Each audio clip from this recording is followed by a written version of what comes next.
The Russians continue their offensive actions on Ukrainian positions with massive assaults, utilizing both heavy equipment and light vehicles for transporting infantry. In this video, a Ukrainian drone strikes and completely destroys an infantry fighting vehicle. Not far from this location, a very peculiar phenomenon could be observed. This is the so-called ghost tank, where the driver and crew perished, leaving the tank to circle aimlessly until it runs out of fuel. Such incidents have been recorded throughout the history of warfare. Ukrainian drone operators decide to finish it off, ensuring that the combat vehicle cannot be reused.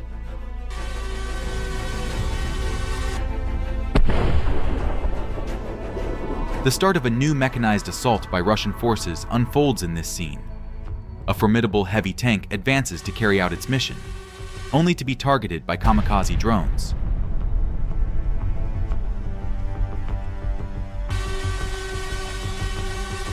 After another direct hit, the tank is forced off the road into a forested area.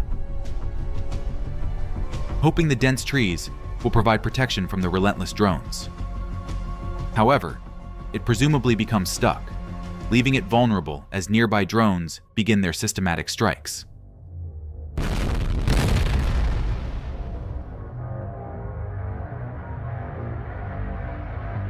With its mobility completely crippled, there's no rush to finish it off.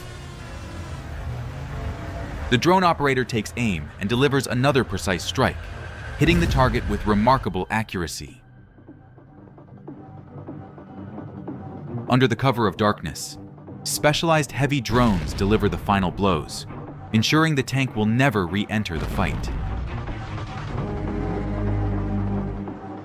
The Ukrainian tank, equipped with powerful weaponry and armor, operates within a suppression tactic. This approach effectively suppresses the enemy's fire activity, clears the path for infantry and equipment, and provides support during offensive operations.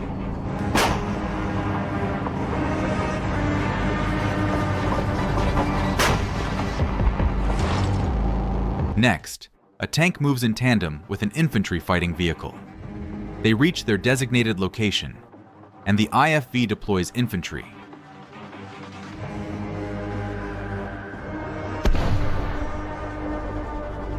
The soldiers are tasked with securing nearby buildings under the tank's cover. However, something unexpected occurs. The tank fires directly at its own troops. It was likely meant to suppress enemy positions, but this action is difficult to explain. Immediately after, the tank begins maneuvering erratically, even knocking down a tree.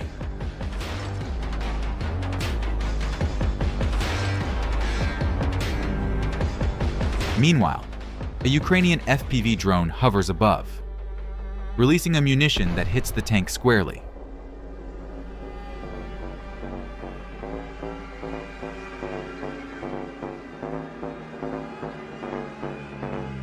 More infantry disembarks from the IFV and takes cover in a white building.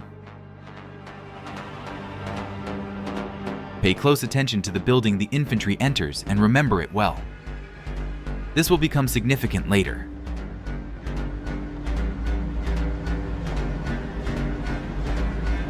Ukrainian kamikaze drones continue targeting the tank, which starts behaving as though it's completely out of control. Rotating its turret, it fires directly at the same building where the Russian soldiers had just taken cover.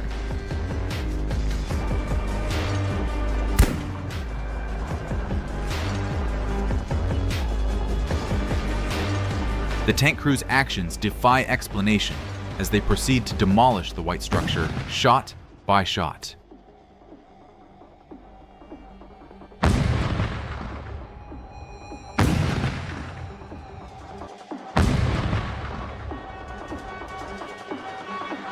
More Ukrainian kamikaze drones join the assault.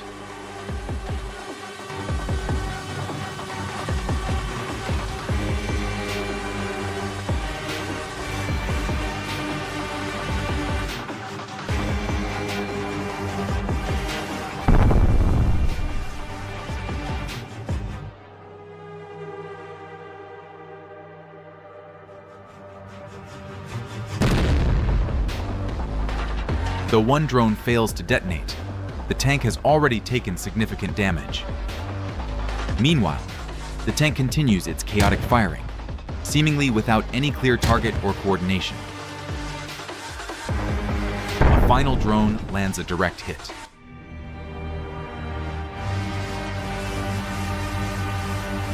The tank crew decides to abandon their vehicle, fleeing into the forest, where they are eventually intercepted by drones.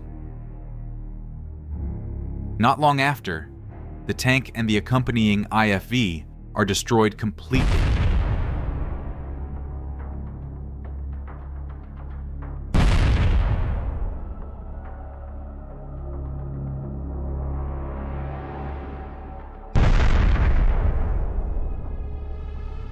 Little remains of the once formidable vehicles. This assault tank Turtle, with heavy armor, gets blown up by an anti-tank mine. Russian soldiers storm Ukrainian positions again and again until they reach their goal. The generals don't care about their soldiers or equipment. They will pursue their goals by any means, no matter what, and no matter how many of their own people they've already lost. The Russian army may be 3 to 4 times larger than the Ukrainian one. However, it's important to keep in mind that the size of the army doesn't always determine the outcome of battles, as tactical and technical factors, including weaponry, mobility, experience, and morale, play an equally important role. The Ukrainian infantry fighting vehicle Bradley is firing at a Russian position where Russian assault troops are stationed. The vehicle is in a position with good visibility, and its crew is using the 25mm automatic cannon as the main weapon, with the ability to also launch ground-to-ground missiles. Additionally, a paired machine gun system can be used to increase firepower.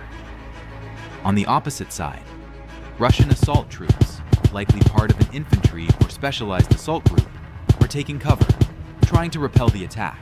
Ukrainian scouts, operating behind enemy lines, discovered a camouflaged Russian tank positioned in an ambush on the front line. The tank was part of a larger armored group, attempting to maintain stealth by using natural cover and camouflage. The scouts identified 2 targets: a Russian tank camouflaged in a wooded area and a transport vehicle carrying ammunition for the tank. The unit quickly assessed the situation and realized that destroying the transport vehicle would significantly reduce the tank's combat capability, even if the tank itself remained intact. The drone operator, considering the importance of preventing ammunition resupply, decided to prioritize the transport vehicle carrying the ammo. He launched several kamikaze drones, which accurately struck the target, causing explosions that destroyed the ammunition and temporarily rendered the tank defenseless. And here's another tank that was heading to support its assault troops, but an FPV drone disrupted its plans. First, the drone immobilized the tank.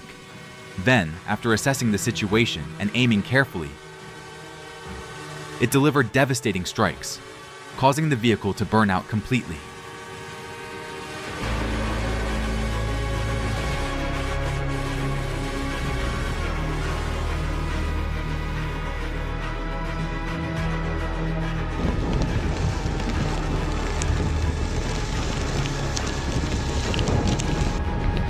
And here's another one just like it, destroyed before it could reach its assault target.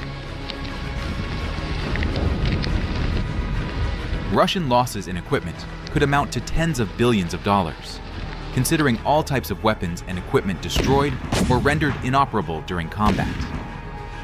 These are approximate figures, as exact amounts depend on many factors, such as the quantity and accuracy of losses in each category. While such assaults may bring temporary successes, they often lead to extremely high casualties among personnel and equipment, negatively impacting the long-term combat effectiveness of the army. In modern warfare, where precision weapons, mobility, and strategic operations play crucial roles, this kind of tactic may prove ineffective and result in significant human and material losses, ultimately weakening the army and lowering its morale. Thus, meat assaults can be part of a strategy when the command decides to overwhelm the enemy by sheer force, despite high casualties. But this tactic often proves counterproductive in modern warfare. In some cases, leadership may prioritize battlefield victory in the short term over the lives of their soldiers. There appears to be a cultural or institutional devaluation of soldiers' lives within the Russian military. High-ranking commanders may view their servicemen as disposable in pursuit of the war's objectives.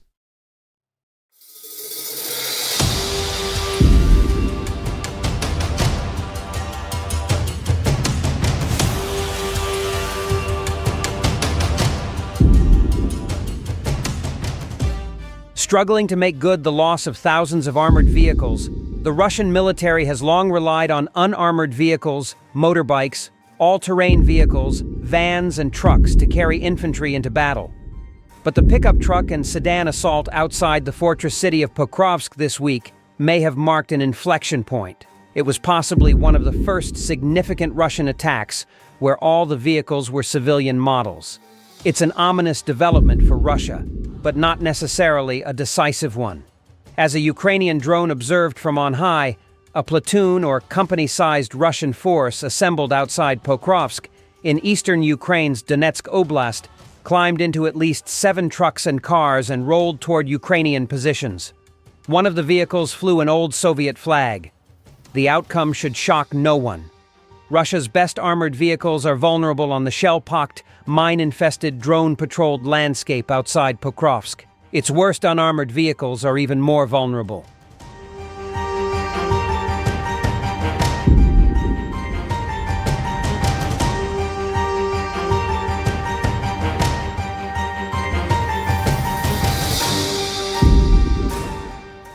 Capturing Pokrovsk is a major objective for the Russians as their wider war on Ukraine lurches toward its 4th year. A large Russian force has been grinding toward Pokrovsk since ejecting the ammunition-starved Ukrainian garrison from the city of Avdiivka, 37 miles to the east, back in February. The Ukrainian garrison in Pokrovsk, anchored by a trio of Jager and airborne brigades, is badly outnumbered by a Russian field army with 8 or 9 brigades and regiments. But trading space for time and opportunities to bleed the Russians, the Ukrainians have knocked out around 2,000 Russian vehicles while losing just 500 of their own. The Kremlin can't generate enough fresh vehicles fast enough to replace all its losses on the Pokrovsk axis. Russian industry probably builds fewer than 1,000 new infantry fighting vehicles a year. At the same time, stocks of old Cold War vehicles are running out. One major storage yard at the 22nd Central Tank Reserve Base in Kostroma Oblast in western Russia is practically empty.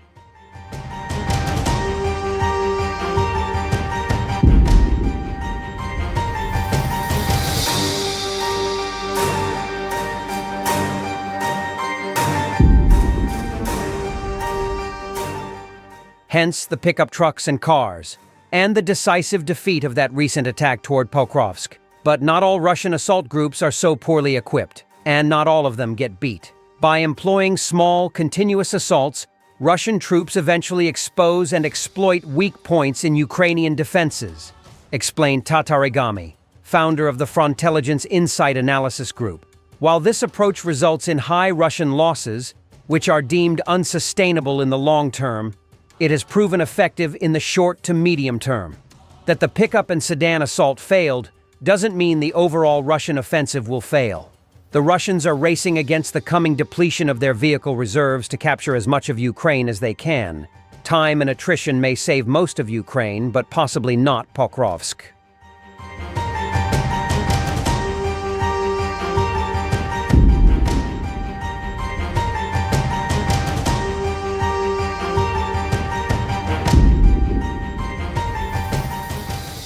Pokrovsk once buzzed with life, but on this cold, snowy December day, it feels like a ghost town. The streets of the once 60,000-strong community were eerily empty, with barely a soul or a car in sight. The only sound is the occasional crack of gunfire and the thunderous boom of distant artillery. Once a thriving industrial hub in Ukraine's eastern Donetsk region, where cafes hummed with chatter and the streets pulsed with energy, Pokrovsk is now the latest Ukrainian city caught in the death grip of Russian forces. Ever since Ukraine's counteroffensive to drive out invading Russian forces culminated with little success in October 2023, Russian troops have slowly pushed westward, capturing the Donetsk city of Avdiivka and then the town of Volodymyr. Russia currently controls about 60% of Donetsk. Now, reportedly just a few kilometers from the edge of town, Russian troops could be on the verge of taking Pokrovsk, a key logistics hub near the current front line.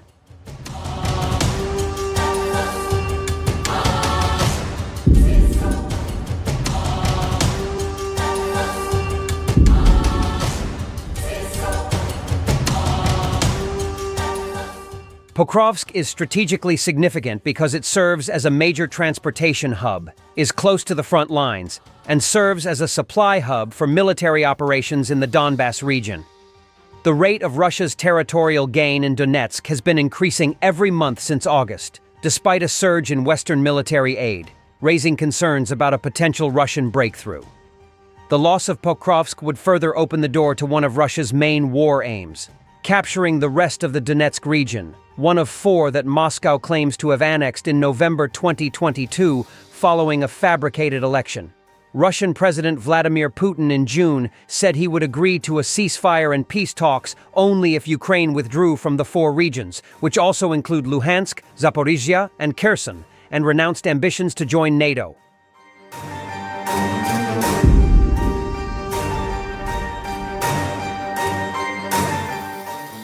But according to George Barros, a military analyst at the US-based Institute for the Study of War, Russia may not have the resources for the time being to turn a potential tactical victory in Pokrovsk into an operational advance deeper into Ukraine.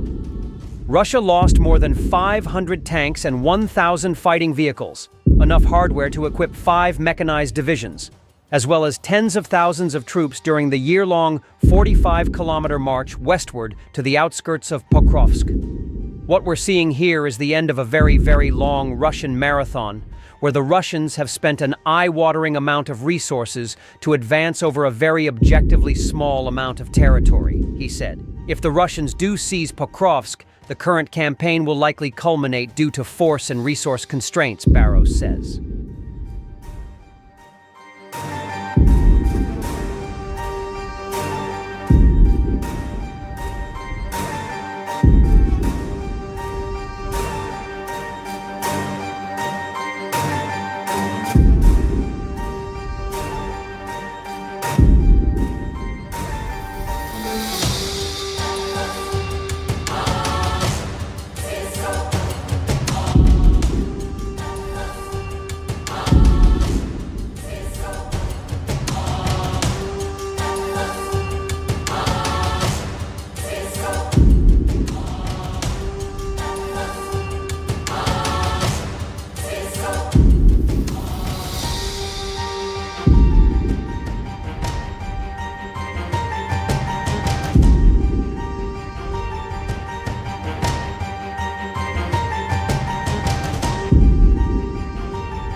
The Russians attack so often along so many axes against undermanned Ukrainian positions that some of the assaults are bound to get across the mine-infested, artillery-blasted, drone-patrolled no-man's land. It's an ominous development for Russia, but not necessarily a decisive one.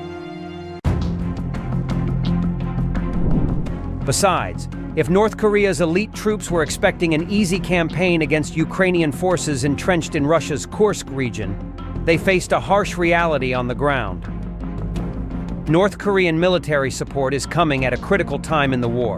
Russia is seeking to overpower an undermanned and under-resourced Ukrainian infantry and gain territory. In dramatic footage, a Ukrainian drone operator captures the moment Russian soldiers, tried to escape on an ATV on the battlefield. The footage begins with a Ukrainian FPV drone approaching a moving quad bike. Show two Russian soldiers racing along a field road, trying to escape from the FPV drone lurking them. This maneuver turns out fatal for them. The FPV drone hits the back of the quad bike, after which they lose control of and run over an anti-tank mine and bombs. A new video shared online shows a group of Russian infantry fighting vehicles advancing along a snowy road, and then the vehicle in front steps on an anti-tank mine, stopping the convoy. Then, one vehicle continues to drive, and then the Ukrainian forces send drones to attack the moving target and bombs. The accurate attack of the FPV drone burns the Russian forces' vehicle completely.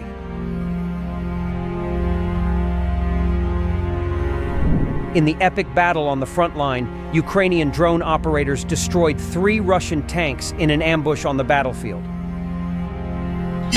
Shows the Russians stormed the positions of Ukrainian defenders with a column of armored vehicles, including 3 tanks and an infantry fighting vehicle with infantry. Then, Ukrainian defenders sent the FPV drones quickly flew out to intercept the Russian armored vehicles. Thanks to the skill and accuracy of the drone operators, both Russian equipment and personnel were destroyed.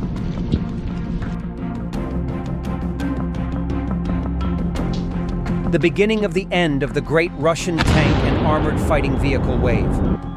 There is a slow shift that is becoming more apparent, with Russia replacing their tanks and infantry fighting vehicles with whatever vehicles they have. Light armored vehicles, unarmored vehicles, motorcycles, or even foot troops are now being deployed.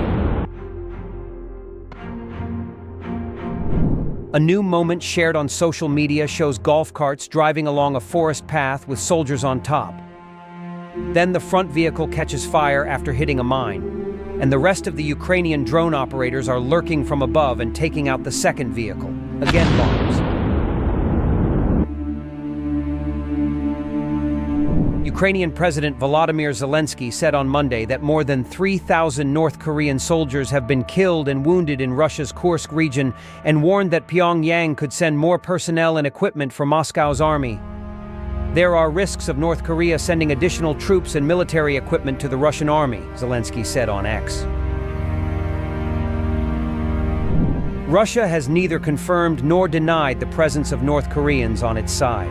Pyongyang initially dismissed reports about the troop deployment as fake news, but a North Korean official has said any such deployment would be lawful. According to Ukrainian and Allied assessments, North Korea has sent around 12,000 troops to Russia. Some of them have been deployed for combat in Russia's Kursk region, where Ukraine still holds a chunk of land after a major cross-border incursion in August. Kyiv continues to press allies for a tougher response, as it says Moscow's and Pyongyang's transfer of warfare experience and military technologies constitute a global threat. For the world, the cost of restoring stability is always much higher than the cost of effectively pressuring those who destabilize the situation and destroy lives, Zelensky said.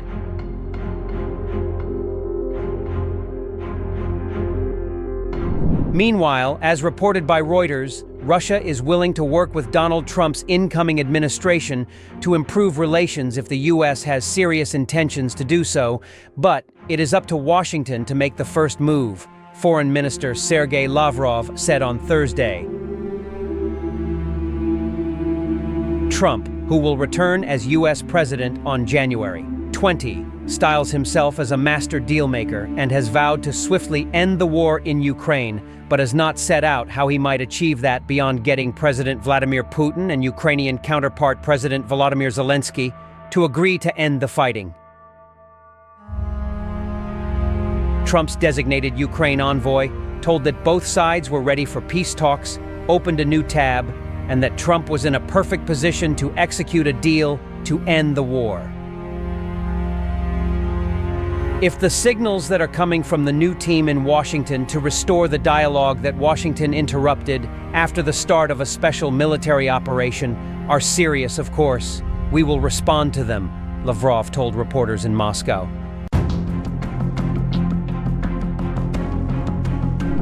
Reuters reported last month that Putin is open to discussing a Ukraine ceasefire deal with Trump, but rules out making any major territorial concessions and insists Kyiv abandon ambitions to join NATO.